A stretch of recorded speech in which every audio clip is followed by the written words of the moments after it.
안녕하십니까. 자, 부동산 세법을 담당하는 이재준입니다. 앞으로 여러분과 함께 우리 공인중개사 2차 과목이 하나인 부동산 세법에 관련된 내용 살펴보도록 하겠습니다. 자, 오늘 여러분 처음 뵙습니다. 그래서 오늘 우리 부동산 세법이 여러분 이미 익히 공부하셔서 알고 계신 분도 계시겠지만 강의 편의상 모두 처음 공부하시는 걸로 가정해가서 강의를 좀 진행하도록 하겠습니다. 오늘 뭐 첫 번째 시간이니까 그냥 가볍게 일단 1교시는 오리엔테이션 성격으로 해서 우리 부동산 세법이 뭔가 여러분이 공부하는 부동산 세법 이 세법에는 의 한번 좀 내려보고요. 그 다음에 부동산 세법을 구성하고 있는 내용, 그 다음에 시험에 어떻게 출제가 되는가, 그 다음에 부동산 세법을 어떻게 효과적으로 공부하는 것이 좋은가, 이 내용을 한번 좀 먼저 설명드리겠습니다. 자, 여러분, 우리 지금 공부하는 과목은 여러분 부동산이라는 용어와 세법이라는 용어 두 가지가 합성된 겁니다. 그래서 세법을 공부하는데 그 중에서도 공인중개사의 중개 목적물인 부동산과 관련된 세법을 공부하는 과목이 부동산 세법이다라고 보시면 되겠습니다. 그러면 제일 먼저 여기서 세법이 뭐냐 한번 잠깐 정의 내리면은 세법이라는 것은 조세와 관련된 법률을 총칭해서 바로 세법이랍니다. 그래서 세법이라는 것은 바로 조세와 관련된 법률을 모두 모아서 뭐라고 그런다 여러분? 세법이랍니다. 그런데 우리가 여기서 공인중개사로서 세법을 물어보는 범위는 모든 세법을 다 물어보는 것은 아니고 우리 부동산과 관련된 공인중개사는 뭘 중개하는 거죠 여러분? 부동산을 중개하는 거죠.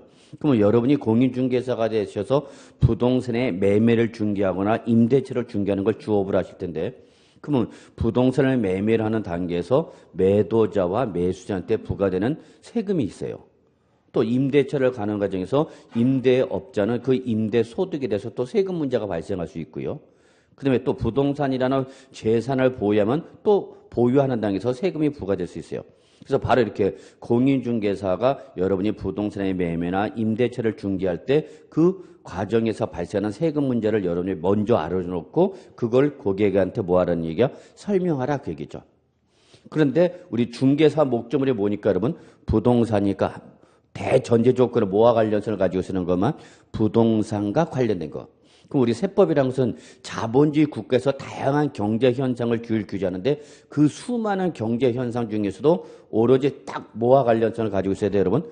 부동산과 관련된 것만. 그러면 여러분이 세법을 공부할 때도 이 규정이 부동산과 관련이 있냐 없냐를 확인하셔서 요거 부동산과 관련된 세법이다 그러면 시험 범위에 해당한다라고 보시면 되겠고 그래서 뭐 금융자산이라든지 기타 부동산 이외 다른 재산에 대해서 발생하는 거다. 그러면 그건 시험 범위다 아니다? 아니다. 이렇게 보시면 되는 거예요, 여러분. 그래서 결국은 부동산 세법이라는 것은 부동산과 관련된 조세를 다루는 법이 바로 우리 세법이다라고 보시면 되겠네요. 그러면 우리가 부동산 세법을 구성하고 있는 내용을 한번 좀 살펴보죠. 그래서 도대체 부동산 세법에서 어떠한 내용을 배우는지 한번 좀 살펴본다면 부동산 세법은 크게 세 파트로 나눠집니다. 여러분. 세 파트로 크게 대분류를 해갖고 첫째가 바로 총론. 그래서 조세 총론에 관련된 내용을 배웁니다.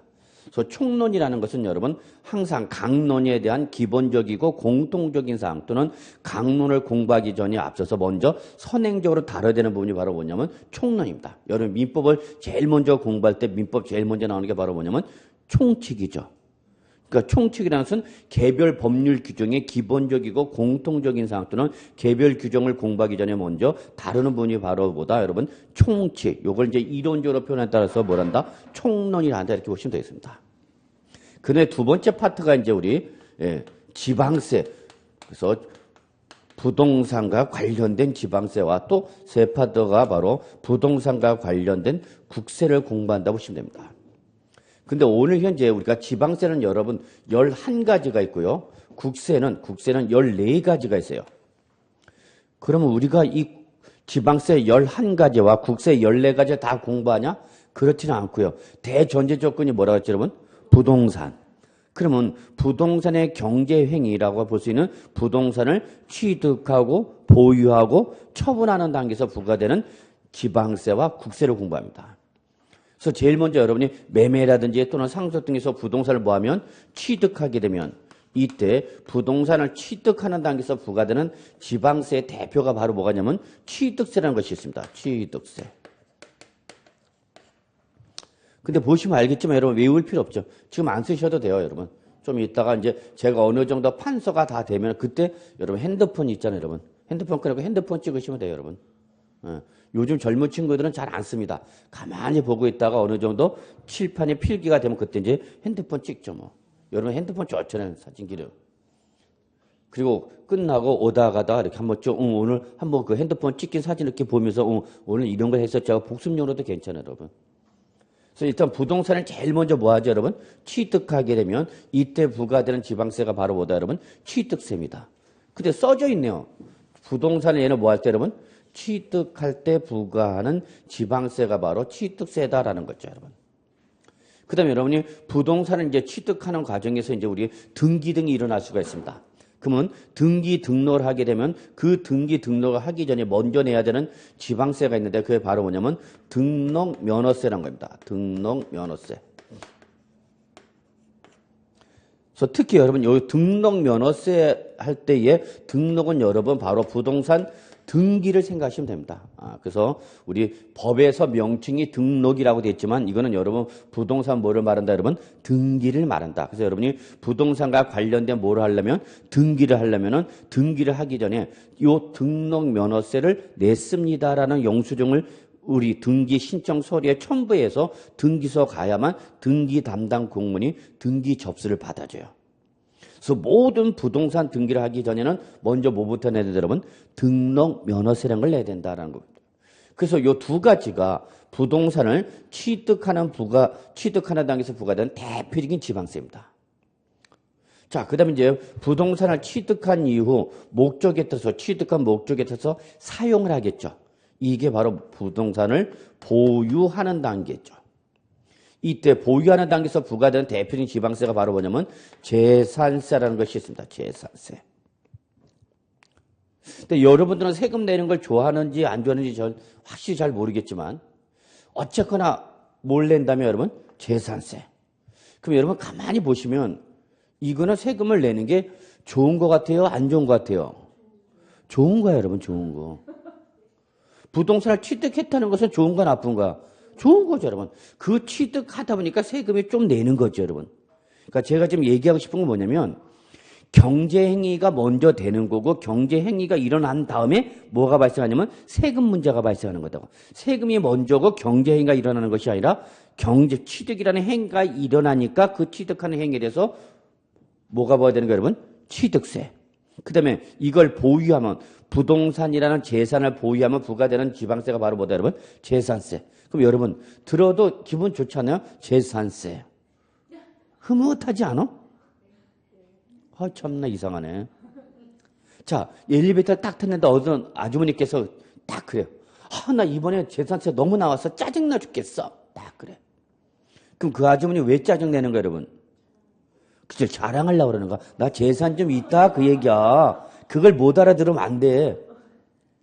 재산세 내는 자체가 짜증내는 게 아니라 나 재산 좀 있는 여자란 얘기야. 그런데 저는 여러분 취득세도 한 번도 낸 적이 없어요. 그거 뭐도 안 내죠, 여러분? 재산세도 안 내죠. 그래서 저희 집에 가갖고 저희 집사람한테 그렇죠. 당신은 남편 잘 만나서 이 사람은 취득세도 안 나고 재산세도 안 내는 걸 영광으로 알아. 이거 샀다. 그러면 좋아요? 밥주걱이 날라옵니다. 이 새끼 헛소리 하지 마라. 그러니까 재산세를 낸다 해서 뭐가 있다는 얘기 여러분? 재산. 이 재산의 대표가 바로 으뜸이 되는 게 뭐예요, 여러분? 기본적으로 우리나라는 부동산이죠. 뭐. 우리나라는 전형적으로 재테크한다. 그러면 기본적으로 뭐를 확보하는 거예요, 여러분? 부동산이죠. 뭐. 자, 그 다음에 우리 이제 기타 지방, 보유 단계에서 부과되는 기타 지방세. 근데 여러분, 여기 뭐라고 써져 있어요, 여러분? 기타. 그러면 딱 여러분 다 아시잖아요. 별로 그렇게 크게 중요한 것은 아니겠구나. 그래서 기타 지방세 쪽에서 우리 보유 단계에서 부과되는 지방세가 바로 뭐가냐면 여러분, 지역 자원 시설세라는 것이 있어요. 많이 들어보던 세금은 아닐 겁니다. 왜? 얘는 뭐니까? 기타니까. 그러나 어쨌거나 보유하는 단계에서 뭐가 부과된다 여러분? 지역, 자원, 시설세가 부과됩니다. 그 다음에 여러분 보유하는 단계에서 국세 쪽에서도 하나 부과되는데 이게 바로 뭐냐면 종합부동산세라는 것이 있습니다. 여러분 혹시 지상 매스컴을 통해서 들어보신 적 있나요 여러분? 종합부동산세 또는 여러분 중에서도 종합부동산세를 내고 계신 분도 계실 수 있습니다. 그래서 특히 우리가 부동산을 보유하는 단계에서 부과되는 대표적인 지방세와 국세 세 가지들로 하면 여러분 재산세와 지역자원시설세와 종합부동산세 이 세 가지가 대표적인 부동산을 뭐하는 단계에서 보유하는 단계에서 부과되는 세금입니다. 그래서 여러분 이런 건 이제 시험에 가끔가다 나와요, 여러분. 예전에는 자주 나왔는데 지금 이제 문제 수준이 점점 높아지니까 이런 건 잘 안 나오지만 그래도 이렇게 시험에 나온 적이 있네요. 다음 중 부동산을 보유하는 단계에서 부과하는 국세로서 옳은 것이 뭐냐? 그러면 여기까지는 기타까지는 뭐죠, 여러분? 여기까지는 지방세. 여기부터는 뭐란 얘기 여러분? 국세. 바로 뭘 답으로 요구한 거예요, 여러분? 종합부동산세를 요구한 거죠. 이런 기본적인 내용도 시험에 나와요, 여러분. 그러면 재산세나 종합부동산세나 다 부동산을 뭐하는 단계에서 보유하는 단계에서 부과되는 세금이에요. 그러면 차이점이 뭐냐면 요 재산세라는 것은 재산이 있기만 하면 그 재산의 가액이 얼마냐 관계없이 무조건 기본적으로 부과하는 지방세가 바로 뭐냐면 재산세입니다. 그래서 재산세는 뭐를 갖고 있기만 하면 재산, 부동산을 갖고 있기만 하면 그 부동산 가격이 1억짜리냐 5억짜리냐 10억짜리냐 100억짜리냐 관계이시 없이 무조건 다 내는 세금이에요. 그래서 재산이 있다 그러면 일단 뭐가 부과된다 여러분? 재산세죠. 그러면 공인중개사인 여러분은 앞으로 공인중개사가 되시면 여러분은 누구랑 친하게 지내야 돼요 여러분? 재산세를 내는 사람하고 친하게 지내죠. 이 사람은 뭐를 갖고 있는 사람이니까? 부동산을 갖고 있는 분이니까 여러분이 주된 곡이 되는 거죠. 특히 저는 미혼 남녀한테는 이렇게 얘기합니다. 원하는 뭐 이상형이 있겠죠. 뭐 다리가 길어야 된다. 1m 85 이상인데 개뿔 같은 소리 하고 있네. 1m 85 같은 소리 하고 있어요. 보디는 그냥 식스팩이 된다. 얼굴 훈납니다. 그런 거 보는 거 아닙니다. 제일 먼저 상대방 배우자의 첫 번째 조건 뭘 내는지 먼저 확인하셔야 돼요. 재산세를 내는지 확인하셔야 돼요. 재산세. 이게 제일 중요한 거야. 뭘. 다리 길어봐도 뭐해. 백수면 끝인데. 제가 그래요 여러분. 젊은 남녀한테 물어봐요. 외모가 훌륭하지는 못하나 재산세를 내고 있는 사람이 있다. 한 사람은 외모는 훌륭하나 백수다. 두 사람이 어떤 사람 선택할래 물어보면 누구 선택할까요? 여기서 이제 약간 이제 속물적 근성이 나오는 거지 뭐. 근데 실제 재산세 내겠다고 그래서 자 그러면 종합부동산세는 누구냐면 여러분 얘는 자 요 재산세는 재산이 있기만 하면 무조건 내는가? 그런데 종합부동산세는 누구만 내냐? 고액의 부동산 소유자만 내는 거예요. 그러니까 제가 부동산이 있어요? 그럼 부동산을 보유하면 기본적으로 뭐가 부과돼요, 여러분? 재산세 무조건 내는가? 근데 그 재산세가 부과된 부동산의 가액이 일정한 금액을 초과하는 뭐일 때는 여러분? 고액이야, 고액. 그러면 이 사람은 한 번 더 뭘 내야 되냐면 종합부동산세를 한 번 더 내야 돼요. 그럼 여러분이 공인중개사가 되셔서 주위에 재산세를 내고 계신 분이 있다면 그분하고는 친하게 지내야 된다고 했어요. 근데 뭘 내고 계신 분은 종합부동산세를 내고 있다 그러면 그 사람은 어떻게 지내야 돼요 그러면? 아주 친하게 아니라 인생을 맡겨. 저 같으면 인생을 맡기겠어요. 여유 있으시면 제 인생도 좀 걷어가 주세요. 그냥 나 맡기고 싶어 정말. 그러면 재산세를 내는 사람이 더 높은가? 종부세를 내는 사람이 더 높은가? 종부세를 내는 사람이 더 높은 거예요. 얘는 아무나 내는 게 아니야. 누구만? 고액이야, 고액. 그래, 인생 맡길 만한 가치가 있는 거죠. 그렇잖아요, 여러분. 그러니까, 뭐, 결혼의 듀오 이런 데 가서 종부세 낸다 그러면 이 사람 VVIP로 올라가. 무조건 물어야 돼. 그때는 그냥 탁 물어갖고 넌 내 거야, 스키야. 그래갖고 무조건 종부세 내면 잡아야 돼, 여러분. 그래서 여러분, 재산세나 종부세나 다 무슨 단계에서 부과된다, 여러분? 보유 단계에서 부과되는 건 똑같아. 차이점은 재산세는 재산이 있기만 하면 기본적으로 내는 지방세가 바로 재산세고 그 재산세를 낸 사람 중에서도 일정한 금액을 초과하는 모일 때는 여러분 고액일 때의 부동산세는 한 번 더 뭘 낸다 그러면 종합부동산세는 거야. 그러니까 한마디로 말해서 종합부동산세를 낸다는 것은 국가가 공인하는 중산층 이상이다 이렇게 보시면 되겠어요. 여러분. 그래서 여러분들 종부세 내야 돼 안 내야 돼? 내야 되니까. 그래서 자, 제가 여러분한테 여러분 종합부동산세 많이 내세요. 그러면 저는 악담을 한가 여러분한테 덕담을 한가? 덕담을 한 거죠. 덕담을. 소득세 세금 많이 내세요. 그러면 여러분은 그건 제가 하는 걸 이때는 제가 말할 때는 악담이 아니라 뭐야 여러분? 덕담인 거죠. 돈 많이 벌으면 그만큼 세금도 어떻게 하는가? 많이 내는 거야 여러분. 세금 많이 내는 걸 자랑스럽게 생각하셔야 돼요 여러분. 세금 안 내는 게 좋은 게 아니라 세금을 내는 게 좋은 거죠. 다만 그 내는 과정에서 합법적으로 조금 어떡하냐? 줄일 수 있는 방법을 찾는 거죠, 여러분. 자, 그래서 이렇게 부동산을 보유하는 단계에서 부과되는 대표적인 바로 지방세와 재산세가 요 세 가지입니다. 그러다 목적을 달성하면 이제 부동산을 뭐 하죠, 여러분? 처분하겠죠. 이때 처분하는 단계에서 가장 여러분 골치 아프게 하는 게 바로 뭐냐면 양도소득세입니다. 들어보셨나요? 예. 근데 여러분 이거 외우지 않으셔도 되네요. 써져 있나? 뭐라고 써져 있어요, 여러분? 양도. 그러니까 여러분 여기 취득세는 무슨 단계야? 당연히 취득 단계. 양도소득세 무슨 단계야? 처분 단계. 그러면 재산세는 무슨 단계로? 보유 단계로 갖다 맞춰 놓으면 되는 거죠. 그러니까 여러분이 오늘 처음 세법을 공부하는 분들 계시겠지만은 그렇게 크게 용어상의 의미가 그래도 좀 전달이 잘 되는 것 같아.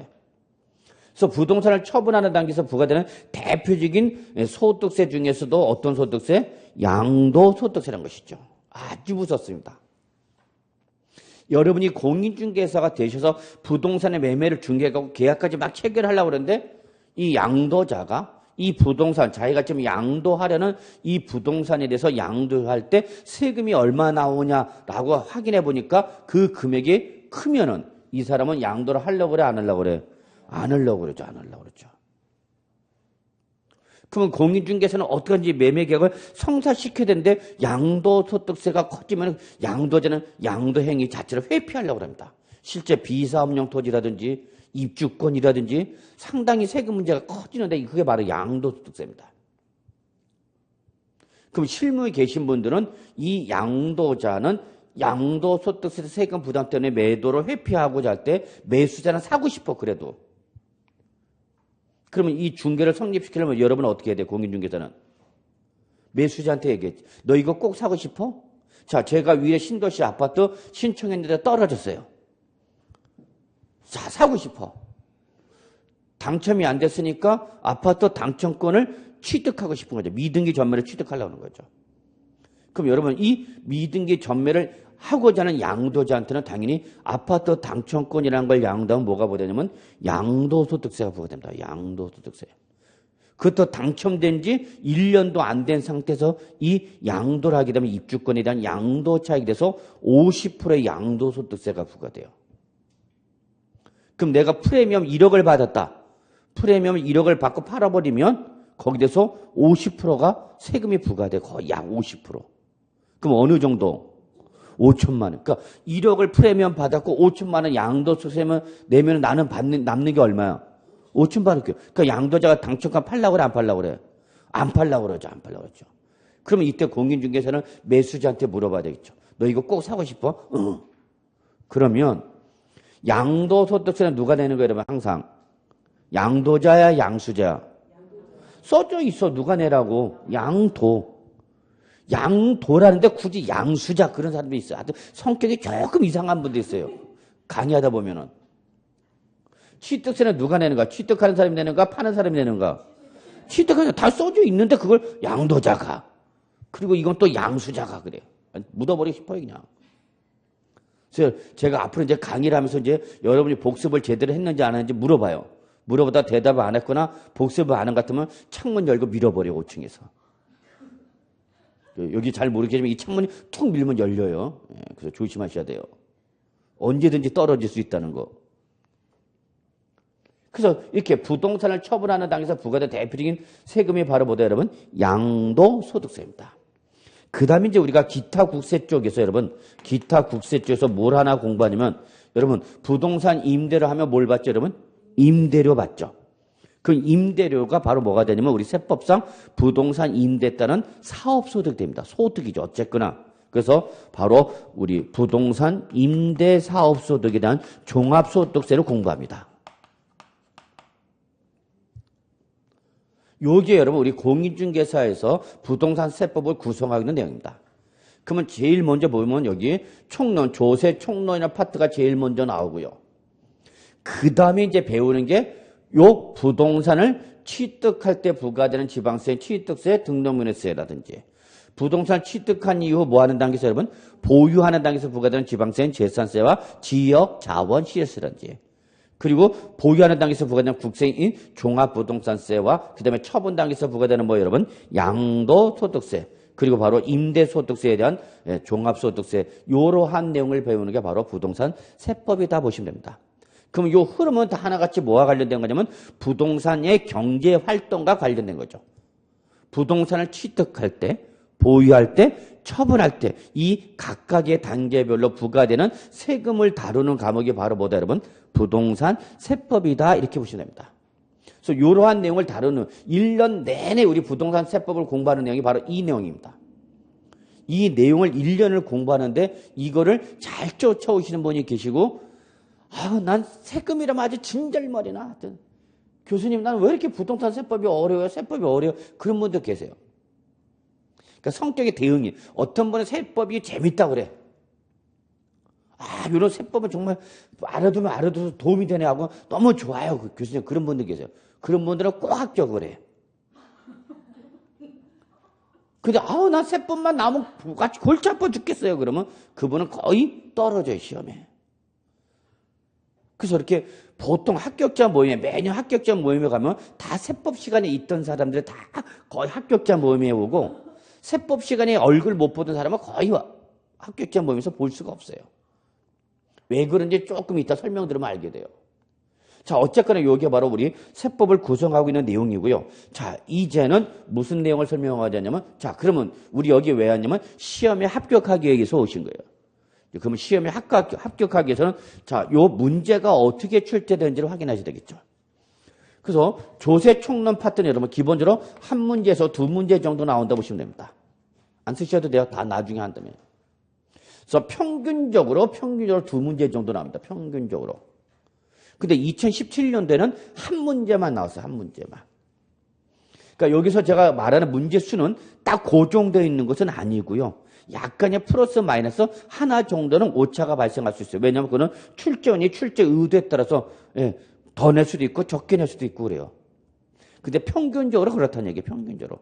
그래서 조세 총론 파트는 평균적으로 몇 문제 정도 나온다 보시면 되냐면 두 문제 정도. 적어도 몇 문제? 하나. 물론 안 나오던 때도 있어요. 근데 거의 없어. 안 나올 때는. 그래서 그냥 조세 총론은 여러분 그냥 두 문제 정도 나온다라고 생각하시면 될 것 같아요. 그 다음에 취득 단계에서 가장 기본적인 세금이 바로 뭐냐면 취득세입니다. 그래서 여러분 이 취득 단계, 거래 단계에서 부과되는 대표적인 지방세가 취득세다라는 걸 기억해 두셔야 됩니다. 얘는 모든 지방세의 가장 근간이 되고 기본이 되는 지방세가 바로 취득세입니다. 모든 지방세는 기본적으로 취득세를 준용하도록 되어 있어요. 그래서 얘는 기본적으로 여러분 세 문제가 나옵니다. 세 문제. 물론 많으면 네 문제까지 나온 적도 있습니다만 평균적으로 세 문제 정도 나온다 보시면 될 것 같고요. 역시 2017년에도 여기서 세 문제가 나옵니다. 그 다음에 등록면허세가 얘가 편차가 좀 커요. 기분 나쁘면 여러분 학원에 안 나오는 것처럼 얘도 안 나올 때가 있어요. 그냥 평균적으로 한 문제 정도 나온다 보시면 돼요. 한 문제 정도를 벗어나지는 않아요. 보통. 어떨 때는 0.4문제가 나오기도 합니다. 0.4문제는 뭐를 말하냐? 한 문제가 취득세, 등록면허세가 통합돼서 나오는 거죠. 보기 1번, 2번, 3번은 취득세, 보기 4번, 5번은 등록면허세. 그러면 0.4문제 정도 배점되는 거죠. 그런 형태로 나오게 돼요. 그래서 얘는 약간 편차가 큽니다. 그런데 2017년도에는 여기서 두 문제가 나옵니다. 두 문제가. 평균적으로 한 문제 정도 나온다 보시면 되는데 두 문제가 나왔어요. 그러면 이 한 문제가 어디서 늘어난 거냐? 바로 여기서 늘어난 겁니다. 조세 총론에서 두 문제 나오던 걸 한 문제만 내보고 그 줄어든 한 문제를 어디서 물어본 거예요, 여러분? 등록면허세에서 한 번 더 물어본 거야. 그러니까 요 숫자는 출제수는 꼭 고정되어 있는 게 아니라 출제자의 출제 경향에 따라서 출제 성향에 따라서 약간의 편차는 있는데 평균적으로 그래요. 그래서 보면은 취득 단계에서 취득세 등록면에서 합해서 몇 문제가 나오냐면 4문제 정도 벗어나진 않습니다. 그러니까 취득세 등록면에서 합해서 몇 문제 정도 나온다 보시면 되냐? 4문제 정도 오릅니다. 올해는 2017년에 5문제 나왔지만 그거는 예외적 현상으로 보시면 되고요. 보통 4문제입니다. 그 다음에 보유 단계에서 부과되는 대표적인 지방세가 바로 뭐다 그랬어요, 여러분? 재산세. 그래서 보유세에서 대장이 되는 게 바로 요 재산세입니다. 그래서 얘도 기본적으로 3문제 정도 나옵니다. 3문제 정도.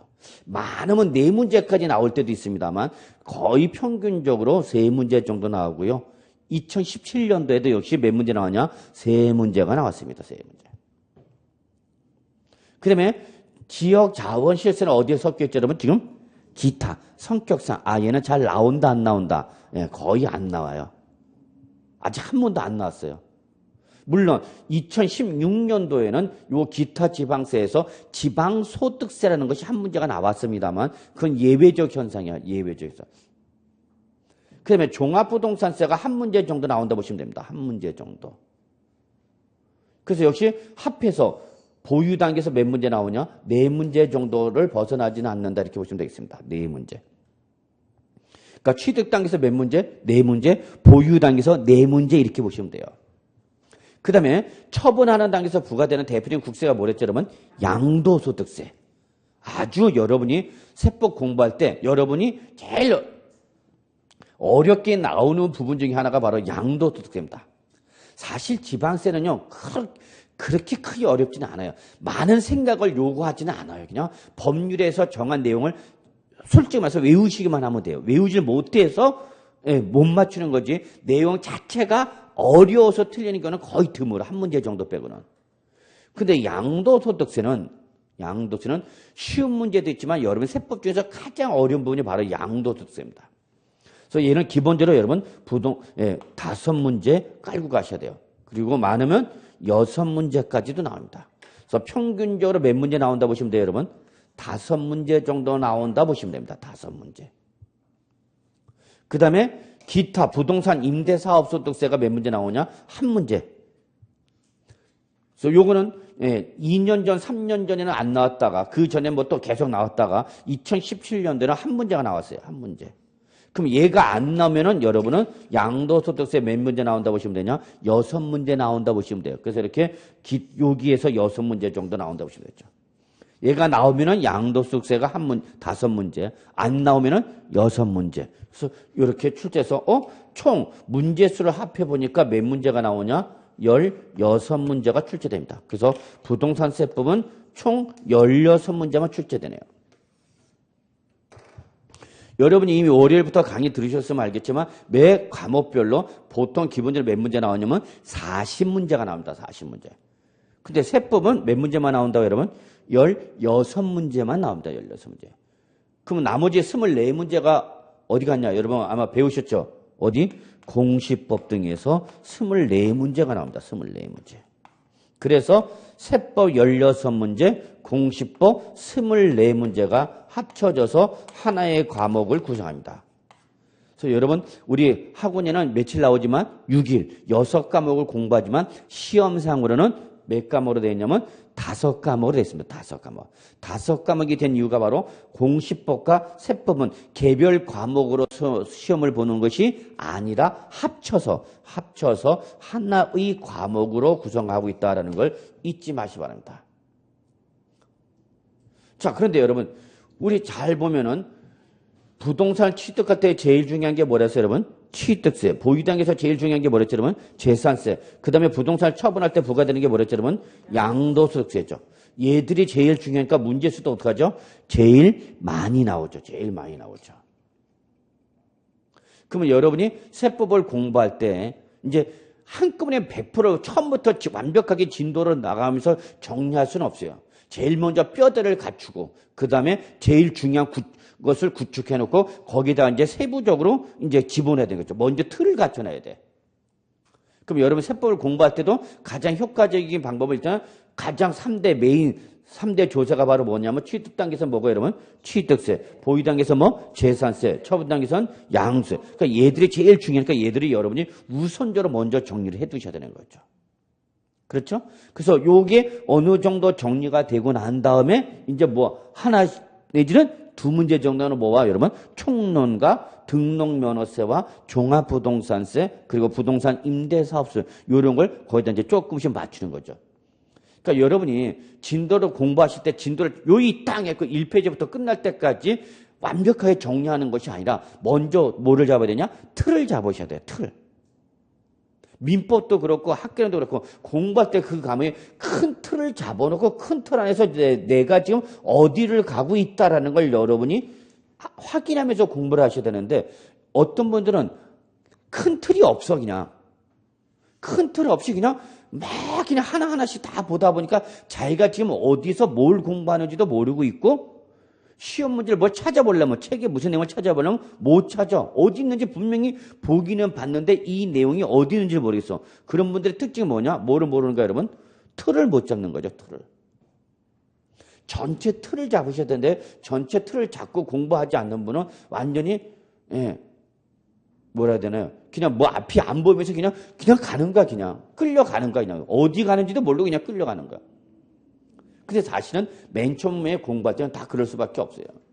그래서 일단 여러분 우리 부동산세법에 제가 먼저 이 말씀을 드린 이유는 틀을 먼저 잡아놓고 내가 지금 공부하고 있는 부분이 어떤 부분이다라는 것을 여러분이 기억하고 계셔야 된다는 얘기죠. 그래서 결국 우리 세법은 총 몇 문제가 나온다 여러분? 16문제가 나오고 그래서 공시법 24문제와 합쳐져서 몇 문제가 구성되고 여러분? 40문제. 그래서 두 과목이 합쳐져서 하나의 과목을 구성하고 있다는 걸 여러분이 이번 시간 통해서 확인해 주시기 바랍니다. 자, 그럼 우리가 여기서 시험에 합격하기 위해서 여러분이 여기 오셨는데 합격하기 위한 첫 번째 조건이 있죠 여러분. 자, 여러분이 합격을 하려면 합격하기 조건을 아셔야 되는데 합격하기 첫 번째 조건은 뭐가 해야 되죠? 뭐 해야 되죠, 여러분? 다 아실 거예요, 여러분. 시험을 보시면 알겠지만. 뭐가 없어야 되냐면 여러분, 과락이 없어야 되죠, 과락. 첫 번째 조건, 합격하기 첫 번째 조건 뭐가 없어야 된다고요? 과락. 여기서 과락이라는 건 뭘 말하자면 과목별 문제수에서 몇 프로 미만, 40% 미만을 받는 게 과락이라는 거죠. 그럼 과락을 면하려면 일단은 과목별로 최소 몇 문제 이상을 맞아야 되냐면 40% 이상. 즉 몇 문제 이상 맞아야 되는 거예요, 여러분? 40문제 40%니까 16문제 이상은 다 과목별로 맞아야 되는 거야. 무조건. 그게 지상면제야. 근데 여러분 가끔 가다 보면은 어떤 특정 과목을 배제하고 공부하는 분이 계셔요. 그분들은 진짜 위험한 도박을 하는 겁니다. 기본적으로 모든 과목에서 최저 몇 프로 이상은 맞아야 된다는 얘기야. 40%. 그 모든 과목에 일단은 40% 이상을 맞출 수 있도록 시간을 배분해야 돼, 안 해야 돼? 해야 되는 거죠. 근데 가끔 하다 보면 공부를 효과적으로 공부하지 못하는 분들 보면은 어떤 특정 과목에 몰빵을 하고 특정 과목을 배제하는 분들 계셔요. 그러면 그분은 무조건 불합격이야. 왜? 과락남은 게임 끝이야. 더 이상 뭐 얘기할 게 없어요, 여러분. 과락남은. 이분은 무슨 복수의 정답, 모두 정답 이런 구제 대상 자체가 안 돼버리는 거야. 그러면 결국은 공시법과 세법도 역시 여러분이 하나의 과목을 구성하지만 반드시 시간을 배분해야 돼, 안 해야 돼? 해야 되는 거죠. 그러면 여기서 과락이라는 것은 세법에서 40%, 공시법에서 40% 이상을 맞아야 되냐? 따로따로 구분해서 맞아야 되냐? 아니요, 그렇지는 않고요. 그냥 세법, 공시법 구분 없이 무차별하게 몇 문제 이상만 맞으면 되는 거예요, 여러분? 16문제 이상만 맞으면 되는 거죠. 그러면 세법을 16문제 그럴 일은 거의 없겠지만 몇 문제 다 맞으면 16문제 다 맞으면 공시법 다 틀려도 이분은 뭐는 면한 거예요, 여러분? 과락은 면한 거죠. 과락은. 이해하셨죠? 무슨 말인지. 그래서 공시법과 세법은 두 과목으로 구성되고 있지만 하나의 과목을 구성하고 있지만 과락 여부를 결정할 때에는 합격 여부를 결정할 때는 구분한다, 구분하지 않는다. 구분하지 아니하고 합한 문제 몇 문제 기준이다? 40문제 기준이라는 얘기죠. 꼭 여기서 40% 이상 맞고 여기서 40% 이상 맞을 필요는 없이 특정 과목에서 일단 여러분이 16개 이상만 맞으면 된다. 그래서 공시법과 세법 구분 이시 없이 일단은 몇 문제 이상 맞으면 된다, 여러분? 16문제가 맞으면 되죠. 그럼 일단 첫 번째 조건 뭐는 면했죠, 여러분? 과락은 면한 거죠. 이제 여러분이 다 아시다시피 두 번째 조건 AND죠. AND. 무슨 조건이죠? 총 득점수를 과목수로 나눠서 뭐가? 평균이 몇 점 이상? 60 이상이 되는 거죠. 여러분, 우리 잠깐 생각해보면 우리 학교 다닐 때 수, 우, 미, 양, 가. 여기서 양, 수, 우, 미 이상으로만 맞아주면 되는 거죠. 60점이라는 게. 그럼 우리가 뭐 학교 다닐 때 여러분 공부해 보시면 어떻게 보면 60점 이상이 그렇게 크게 부담이 되는 점수는 아니죠. 우리 학교 다닐 때 거의 다 올수였잖아. 아니, 왕년 학교 다닐 때 수 안 맞아본 사람 있으면 나와보라고 그래봐. 예, 별로 맞아본 적이 없나 봐요. 이상하네. 그냥 수, 우수. 그렇잖아요, 여러분. 기분 나쁘면 우, 나머지 다 뭐였어요, 여러분? 수였죠. 그래서 우리 평균 받으면 다 뭐였어? 우수, 그랬잖아요, 여러분. 이상해. 아닌가 봐. 자, 그래서 60점. 참, 그렇게 어떻게 보면 부담이 없는 과목, 없는 점수인데, 실제 여러분이 뭐 하다 보면, 공부를 하다 보면 60점 점수가 만만치가 않습니다. 진짜 만만치가 않아요. 그래서 제가 생각할 때는 여러분이 과목별로 공부를 할 때에 이제 좀 아직은 아무런 계획도 세울 수가 없어요. 왜? 맛을 못 봤기 때문에. 그래서 여러분이 아마 11월달 우리 지금 무슨 과정이죠, 여러분? 입문 과정입니다. 그러니까 본 진도 나가기 전에 앞서서 한번 큰 틀을 보자는데요. 그러니까 11월달, 12월달은 여러분 세법은 큰 부담 갖지 마시고요. 세금이 이런 거다. 아, 내가 일상생활에서 들었던 그게 이건구나라고 감만 잡는 데 유지하시면 돼요. 그러면 왜 그러냐면 결국은 본 진도는 여러분이 1월 달부터 나간다 보시면 되는데 이 세법은 여러분이 아시다시피 매년 개정됩니다. 그래서 여러분이 갖고 계시는 입문서는 사실은 가제분입니다. 임시교재라는 얘기입니다. 왜냐? 세법은 매년 개정되고 실제 지금 국회에도 개정안이 내년도 개정안이 올라가 있고요. 또 시행령도 또 개정이 되고 그러다 보니까 지금 우리 여러분이 공부는 개별 세법을 공부하는 것은 어느 정도 개정된 내용이 확정되고 들어가는 게 좋아요. 먼저 지금 진도 들어갔다가 중간에 뭐가 되면 개정되면 아직 자리를 못 잡고 있는 단계에서 어떻게 되면 고쳐라, 개정해야 된다, 변경해야 된다. 그러면 여러분 오히려 헷갈려. 그래서 입문 과정에서는 우리가 부동산 세법을 여러분 내년부터 공부할 때 어떻게 하면 효과적으로 공부할 수 있을까? 그 다음에 전체 한번 흐름을 먼저 한번 맛을 본다라고 생각하시면 됩니다. 그래서 입문 과정은 큰 부담 갖지 마시고요. 특히 입문 과정에서 저는 이 틀을 먼저 말씀드리면서 여러분 우리 세법도 법률이고요. 여러분이 법을 공부할 때는 제일 어려운 게 뭐냐면 뭘까요? 법을 공부할 때 제일 어려운 게 처음에 어려움으로 등장하는 게 법률 용어가 어려워. 법률 용어가. 내가 알고 있는 우리가 알고 있는 일상 용어와 법률에서 표현 방식이 같다 다르다 그 얘기죠, 여러분. 제가 극단 예로 이렇게 듭니다. 술 많이 했던 금요일 저녁, 토요일 저녁 되면 길거리에 누가 많아요, 여러분? 개들이 많죠. 술 취한 사람이 개라고 그러잖아. 그럼 그냥 개 그러면 다 알아들어. 근데 민법에서는 개 그러지 않아. 만취자 그래. 그럼 만취자라는 말을 들어서 이게 무슨 말인지 확 와다 안 하다? 안 하다. 그냥 뭐라고 하면 금방 아는데 개 또는 우리 집 아저씨 그러면 확 와닿잖아. 죄송합니다.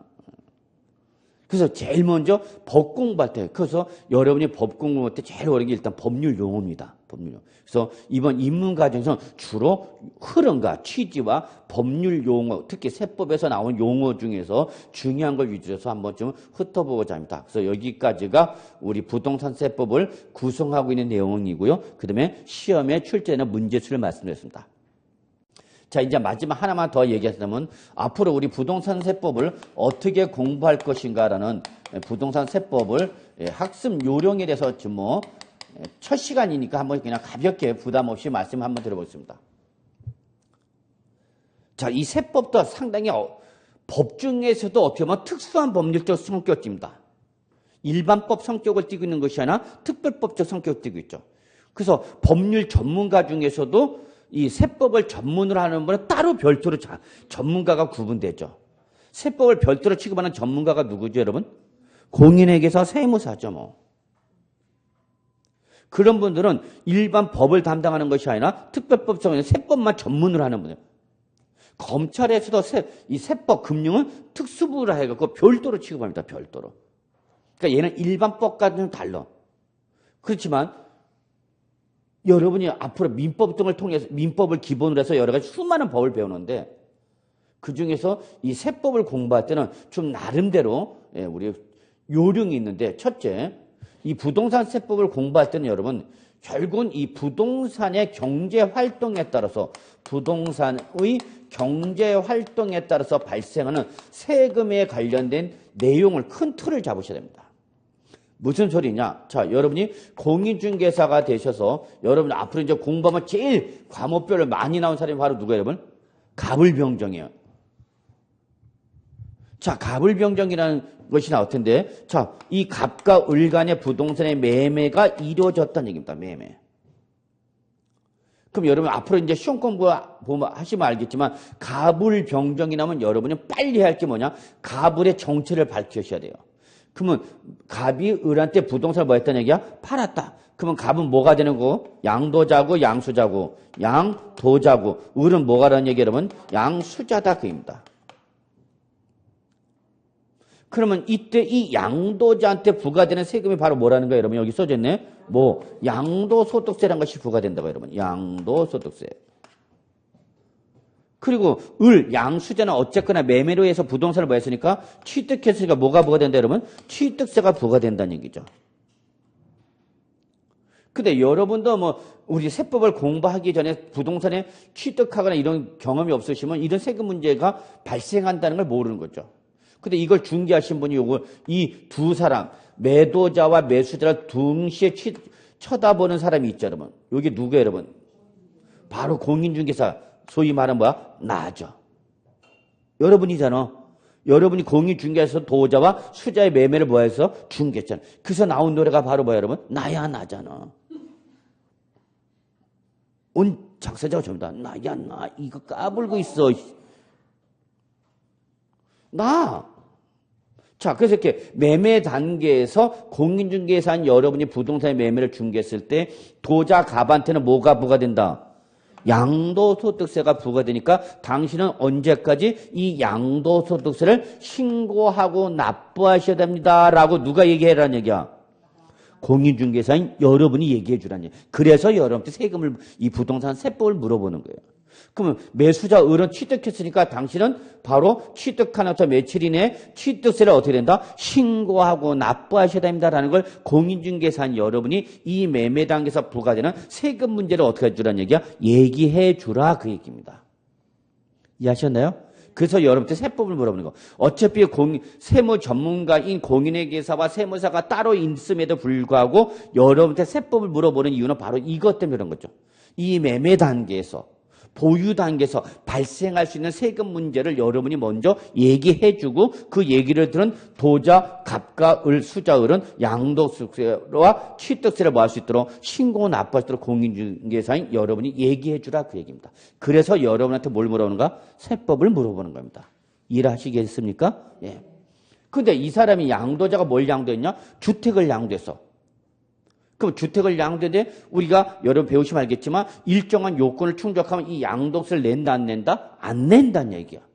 이런 걸 그러면 양도자 주택을 양도한 공인중개사는 여러분한테 내가 이 양도한 것이 1세대 1주택 2년 이상 보유해갖고 내가 알기로는 비과세 요건을 충족해서 세금을 안 내는 걸 알고 있는데 맞냐 안 맞냐 물어보겠죠 여러분한테. 그러면 여러분은 뭐라고 그래야 돼? 예? 그런 게 있나요? 그럼 이제 돌아버리는 거죠. 그래서 이렇게 세법은 바로 이겁니다. 부동산을 매매하는 단계에서 취득 단계, 바로 처분 단계. 그리고 취득한 이후 우리 이제 부동산을 뭐하면 보유하면 자, 아니, 그러면 공인중개사님, 나는 이걸 취득했으니까 취득세를 내면 보유할 때도 세금을 냅니까? 네, 보유할 때는 이러한 세금이 부과됩니다. 그리고 마지막에 당신이 다시 부동산을 뭐 하면? 양도하면 무슨 문제가 발생한다? 양도. 이러한 이 부동산을 취득하거나 보유하거나 처분한 당에서 보는 세금의 흐름을 여러분이 이제 먼저 잡으셔야 돼요. 그러니까 지금 매매 단계에서 취득자한테 얘기를 하는 거냐, 양도자한테 얘기하는 거냐에 따라서 지금 양도소득 설명해야 될지, 취득세를 설명해야 될지 그런 걸 여러분 흐름을 잡아야죠. 그러면 이 부동산을 보유할 때는 어떠한 세금이 부과될 수 있다는 걸 여러분이 말씀해 주실 수 있어요. 그래서 세법을 공부할 때는 제일 먼저 부동산의 경제활동인 부동산을 취득하고 그 다음에 보유하고 그 다음에 처분하는 단계에서 발생하는 세금의 흐름을 여러분이 먼저 이해하셔야 됩니다. 근데 두 번째 우리가 이제 앞으로 이제 저 취득세, 재산세, 양도소득세 이걸 중점적으로 공부할 텐데 이러한 개별 세법을 공부할 때 여러분 구조가 딱 정해져 있어요. 자, 취득세 공부합시다. 그러면 제일 먼저 우리 취득세 개별 세법을 공부할 때는 여러분 개별 세법에서는 제일 먼저 의의가 나옵니다. 의의가 아니라 총칙이 되겠죠. 총론.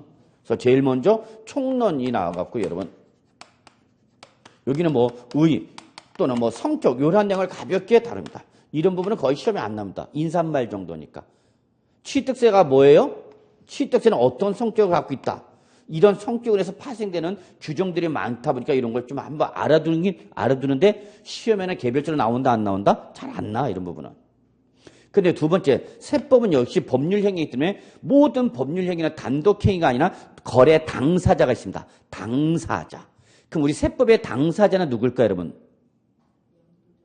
여러분, 세법의 당사자는 기본적으로 누구냐면 과세권자와 납세 의무자와의 관계입니다. 납세 의무자. 세법 당사자는 누구다고요? 과세권자와 납세 의무자입니다. 그러면 여러분이나 저나 이 당사자 중에서 우리는 어디에 해당하는 거죠, 여러분? 납세 의무자에 해당하죠. 근데 우리 한번 도덕적이거나 윤리적인 문제를 떠나서 여러분 세금을 내긴 내는데 가능하면 많이 내고 싶은가 적게 내고 싶은가? 적게 내고 싶은 거예요. 내기는 내지만 적게 내고 싶은 거죠. 그러면 우리는 세금을 가능하면 어떻게 하려고 그래? 피하고자 하겠죠. 피하고자. 그러면 과세관청은 이와 이해관계가 일치가 되는 사람이냐 대립되는 사람이냐? 대립. 충돌적 관계죠. 얘는 적게 때리려고 그래? 많이 때리려고 그래? 여기는 많이 돼. 이게 특징이죠. 이게 세법의 가장 중요한 특징입니다. 납세의무자는 어떻게 하지? 세부담을 어떻게 하고자 하고 여러분? 피하고자 할 거고 과세관청은 그 인위적인 행위를 통해서 세금을 피하는 걸 하게 하겠다 못하게 하겠다. 못하게 하는 거죠. 그러니까 여기는 쫓기는 관계가 존재하는 게 세법입니다. 세법. 그래서 이 도자 갑과 을 수자는 자 을은 갑은 양도세, 을은 뭘 내야 돼? 취득세. 그러면 이때의 이 매매 금액에 따라서 세금이 달라지다 보니까 도자와 수자, 을씨, 갑씨, 당신은 양도세 내야 되는데 나 취득세 내야 되는데. 그럼 우리 과세관청에 뭐 하고자 할 때, 요 양도소득세나 뭐 취득세를 신고할 때 조금 우리 줄입시다 합의봐갖고. 그리고 실제 매매가 얼마 이루어졌다 하더라도 6억 원의 매매가 이루어졌더라도 과세관청에 보고할 때 우리 5억 원에 매매한 걸로 합시다라고 무슨 계약서 써달라고 요구해? 다운계약. 이거 많이 들어보시죠? 다운계약서. 그걸 누구한테 요구하는가? 바로 여러분한테 요구하는 거죠. 이거는 지금 왜 다운계약서 써달라는가? 궁극적인 이유는 세금을 적게 내겠다는 얘기죠. 그러면 과세관청은 이러한 인위적인 행위를 통해서 세금을 적게 하는 걸 방치하려고 하지는 않겠죠. 이해하시나요? 그래서 항상 우리 세법의 당사자는 누구다 여러분? 과세권자와 납세의무자인데 이들은 이해관계가 일치가 되는 게 아니라 대립적 충돌적 관계다. 쫓기는 관계가 존재한다는 얘기죠. 그러면 우리가 개별 취득세, 재산세, 양도세 그러면 이러한 취득세, 재산세, 양도세를 내야 하는 사람이 누구냐? 납세의무자. 아주 중요하죠. 시험에 잘 나오는 겁니다. 납세의무자. 취득세는 누가 내야 되느냐? 재산세는 누가 내야 되냐? 양도세 누가 내느냐? 어떤 경우 내냐? 이 중요한 거죠. 그럼 세 번째가 이제 우리 세 번째로서 제일 사실 어떻게 보면 세금 문제에서 제일 중요한 게 이거죠. 뭐 판단하죠, 여러분? 과세 여부를 판단하죠. 나 이거 세금 내야 되는가 안 내도 되는가? 이때 과세 여부를 판단하는 규정은 여러분 과세 대상가 또는 과세 물건가 이거로 열거되어 있는지를 확인하셔야 됩니다. 그래서 법에 나는 세금을 내야 된대. 난 취득세를 내야 된대. 난 양도소득세를 내야 된대. 라는 과세 대상인 걸 확인하셔야 되죠. 그런데 여러분 잘 알아야 될 거는 과세 대상이라 하더라도 뭐에 해당이 되면 비과세에 해당이 되면 과세 대상에서 제외되는 게 이걸 우리는 뭐라냐 여러분 비과세랍니다. 근데 이거 안일 비자 쓴 겁니다. 그러니까 과세를 하지 않겠다. 뭐에 해당하더라도 과세 대상에 되어 있다 하더라도 조세정책 기타 일정한 경제 목적상 과세를 하겠다 안 하겠다? 안 하겠다. 이게 뭐예요 여러분? 비과세죠. 그럼 요 비과세 규정은 여러분이 잘 알아야 돼 몰라야 돼? 잘 알아야 돼요. 잘 알아야 돼요. 여러분 그걸 하십니다. 세법은 혜택을 받으려면 혜택을 받고자 하는 사람이 알아서 혜택을 요구해야 되는 거지 과세관청이 이런 혜택이 있다고 여러분한테 가르쳐 주지는 않습니다. 자, 나는 비과세 대상인데도 불구하고 비과세 대상인 줄 나는 모르고 세금을 냈어. 그럼 과세관청은 말려 안 말려? 안 말려. 걔는 가만 안 말려. 과세관청은 여러분이 어떤 납세 의무에 영향을 미치고자 하질 않습니다. 네가 알아서 하라는 얘기야. 그거에 대해서 내가 사후적으로 제대로 했는지 안 했는지를 과세관청이 확인하는 거지 아예 여러분이 신고 납부를 할 때 이렇게 하라 저렇게 하라 과세관청은 단 한마디도 얘기 안 해줍니다. 왜냐면 납세 문제 행동에 과세관청이 영향을 미치면 안 되기 때문에. 그래서 이런 걸 알면 아는 대로 세금을 안 내는 거고 모르면 모르는 대로 다 세금 내는 거예요. 여러분. 그러니까 세법은 알면 알수록 세금을 많이 내는가 적게 내는가? 적게 내는 겁니다. 적게. 자, 그래서 과세 대상으로 확정이 되면 여러분 이제 우리 과세 시기라 해서 언제 취득한 걸로 봐서 이날로부터 취득세를 며칠 이내에 내냐 또는 언제 양도한 걸로 봐서 언제 양도소득세를 신고하고 납부되냐 이런 과세 시기에 관한 내용을 다루고요.